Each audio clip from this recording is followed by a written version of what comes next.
Well, for many of us, when the holidays are over and the cold weather really starts to set in, we tend to stay put, maybe not even get out as much. Yeah. Now, when it really gets cold outside, cabin fever is not necessarily a bad thing. For our next guest, getting out and about is a year-round hobby. Author Jim Duffy of Cambridge is back with us this afternoon. Thank you so much for joining us again.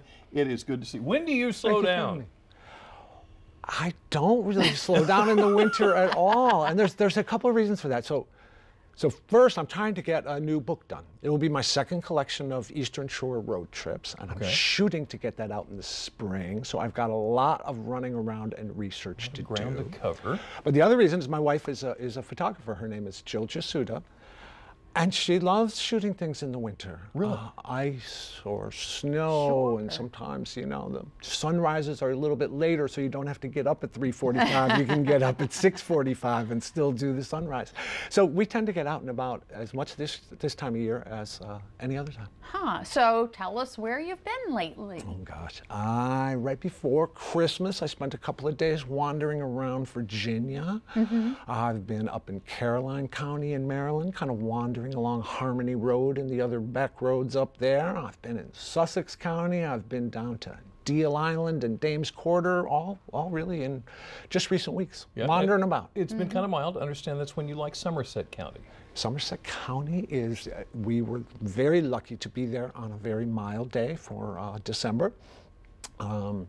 And we were in Dames Quarter. Did you know that used to be called the Damned Quarter? Oh, and really? they changed it to Dames Quarter because it was on the way to Deal Island, which used to be called Devil's Island. So you had to go through the Damned Quarter to get to Devil's Island. Isn't that interesting? But I think most of the unsavory characters who were associated with those names are gone, you know, pirates and thieves and all that stuff. I don't think there's very many of those left in Dames Quarter. Maybe a couple. Yeah, but in Dames Quarter, there's one road and you turn off to the left and it kind of goes from 2 lanes and then it gets down to 1 and then the pavement ends and you're on a dirt road and you go all the way into the wildlife management area there, which, you know, like Blackwater is a famous location or things like this. This is much less famous, but it's just as beautiful and interesting a place. So we wandered around there and set up the tripod and took some pictures and did everything else. Oh my goodness. Somerset County is full of interesting little treasures. And if you keep going down to Deal's Island, you can just kind of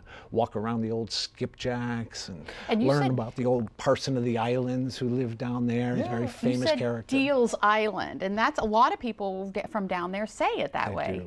Because it was Devil's Island. Yeah, I think it is. All right, so moving up to Caroline County, some interesting things you learned there. Tell us about it. So in Caroline,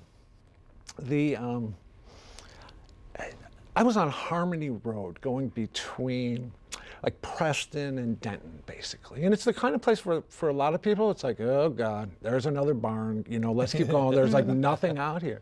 But when you dig into it a little bit, which is what I love to do, and how I love to try and encourage people to get out, there's all kinds of interesting things there. So the old Linchester Mill is full of interesting stories. There's this gorgeous old church, Williston Church, which is done in this interesting style called Carpenter Gothic. And so we went up there. But I think the highlight that I wanted to share with you of that trip today was a visit to the Greensboro Historical Society, where I got to meet Lady Eglantine. Have you ever heard of Lady Eglantine? Doesn't it sound like some sort of like Danish nobility or something like that? Yes. Lady Eglantine was a chicken.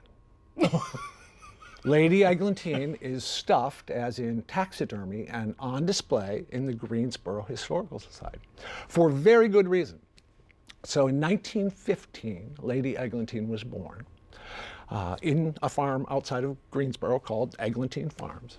And in 1916, Lady Eglantine broke the Guinness Book of World Records for laying the most eggs in a year. Now, most chickens at that time laid about 70 eggs a year, 70. Right.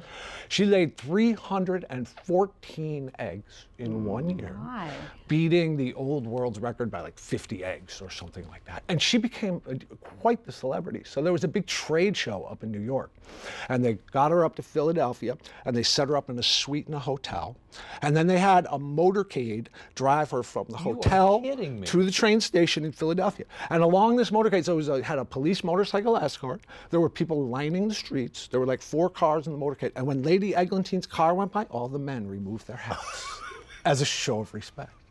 And she got up into New York, and the same sort of thing happened. They had like a big band at Grand Central Station to meet her, and then they sent her into the hotel where they had a big welcoming reception for her at this trade show.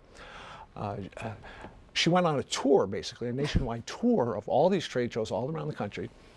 She died the following year when she was 3 years old. And there's this site called newspapers.com that has all old newspaper articles from everywhere, all over. And I just entered 2 words, Lady Eglantine, with quotes around them. And hundreds and hundreds of obituaries from San Diego and Hawaii and New York, obituaries when Lady Eglantine passed away. And she is on display at the Greensboro Historical Society, and you can go meet her just like I met her.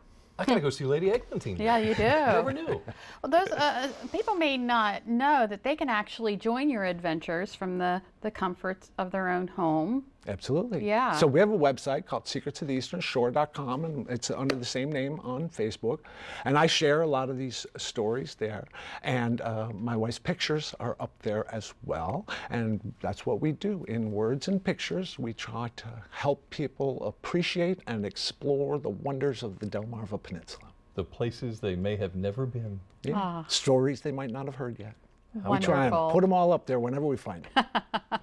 Author Jim Duffy of Cambridge, as always, so a wonderful pleasure to have you here. Thank you very much.